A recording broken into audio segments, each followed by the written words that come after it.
श्री स्वामी समर्थ। श्रावण महिना हा भगवान शंकरांना अत्यंत प्रिय आहे, त्यामुळे या महिन्यात त्यांची विशेष पूजा अर्चना केली जाते। पण श्रावणी शनिवार हा शनिदेवांना समर्पित असून शनिदेवांची पूजा केल्याने शनिदेवांचा आशीर्वाद मिळतो, म्हणून श्रावणातले शनिवारही फार महत्त्वाचे आहेत। तसेच श्रावणातील पहिल्या शनिवारी अश्वत्थ मारुती आणि नृसिंह यांचे पूजन केले जाते। या दिवशी पिंपळाच्या झाडाची आणि हनुमानाची पूजा करण्याची प्रथा आहे। श्रावणी शनिवार हा शनिदेवांना समर्पित असून या दिवशी शनिदेवांची पूजा केल्यास शनिदेवांचा आशीर्वाद मिळतो। त्यासोबतच अश्वत्थ मारुती जे शनिदेवाचे रूप मानले जातात त्यांचे या दिवशी पूजन केले जाते। श्रावण महिना भगवान शंकरांची आराधना करण्यासाठी खूप महत्त्वाचा मानला जातो। या महिन्यात विशेषतः श्रावणी सोमवार आणि श्रावणी शनिवाराला विशेष महत्त्व आहे। श्रावण शनिवारी अश्वत्थ मारुतीचे पूजन करणे शुभ मानले जाते। अश्वत्थ मारुती म्हणजे पिंपळाच्या झाडाखाली असलेल्या हनुमानाची पूजा। अश्वत्थ म्हणजे पिंपळाचे झाड आणि या झाडाखालील हनुमानाची मूर्ती असल्यास त्याला अश्वत्थ मारुती म्हणतात। श्रावणात विशेषतः शनिवारी अश्वत्थ मारुतीची पूजा करण्याची प्रथा आहे। याबद्दल एक पौराणिक कथाही आहे, ती मी तुम्हाला सांगते। पद्य पुराणात याबद्दलची एक पौराणिक कथा आढळते, ती मी तुम्हाला सांगते। एकदा भगवान विष्णूने धनंजय नामक विष्णू भक्त ब्राह्मणाची सतत परीक्षा घेण्याचे ठरवले। त्यानुसार त्यांनी धनंजयाला दरिद्री केले। परिणामी त्याच्या साऱ्या नातलगांनी त्याला एकाकी पाडले। ते थंडीचे दिवस होते। थंडीपासून स्वतःचे रक्षण व्हावे या हेतूने धनंजय सुकी लाकडे गोळा करून शेकोटी पेटवित असे। एकदा अशीच लाकडे तोडत असताना त्याने पिंपळाची फांदी तोडली। त्वक्षणी तिथे विष्णू प्रकटले।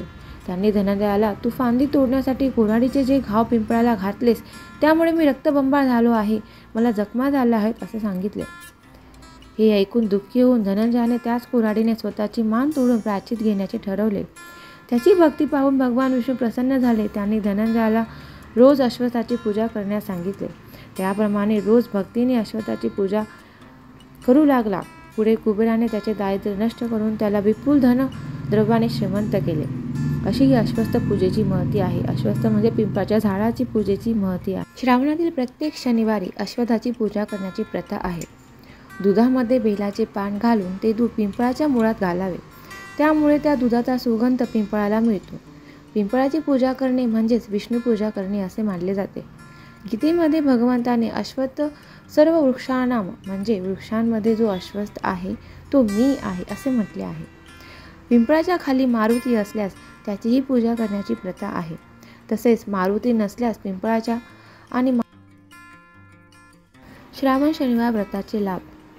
हरवलेली व्यक्ती किंवा वस्तू अश्वत्थाला प्रदक्षिणा घातल्याने परत मिळते अशी श्रद्धा आहे। ज्ञानदेव महाराजांचे वडील परत यावे म्हणून त्यांच्या आईने अश्वत्थाला प्रदक्षिणा घातल्या होत्या, हे सर्व परिचित आहे।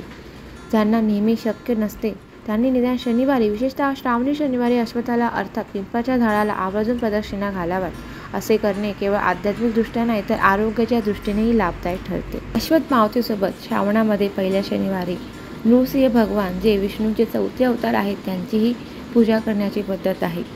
नृसिंह भगवान हे भक्तांचे रक्षण करतात। श्रावणी शनिवारी त्यांची पूजा केल्याने सर्व संकटातून मुक्ती मिळते। नृसिंह देवाची मूर्ती किंवा फोटो असल्यास त्यांची पूजा करावी, त्यांना नैवेद्य दाखवावा। पूजेची पद्धत एकदम सोपी आहे। श्रावणातल्या शनिवारी पिंपळाच्या झाडाखाली जाऊन पिंपळाला आणि मारुतीला जल अर्पण करायचे आहे।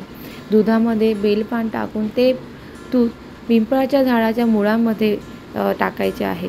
तिथे दिवा लावायचा, धूप अगरबत्ती दाखवायची, गुळ खोबऱ्याचा नैवेद्य अर्पण करायचा, हनुमान चालिसा किंवा मारुती स्तोत्राचे पठण करायचे, मारुतीला 5 प्रदक्षिणा घालायच्या किंवा पिंपळाच्या झाडाला 5 प्रदक्षिणा घालायच्या आणि मारुतीच्या चरणी आपली जी काही इच्छा असेल ती इच्छा सांगायची, इच्छा नक्की पूर्ण।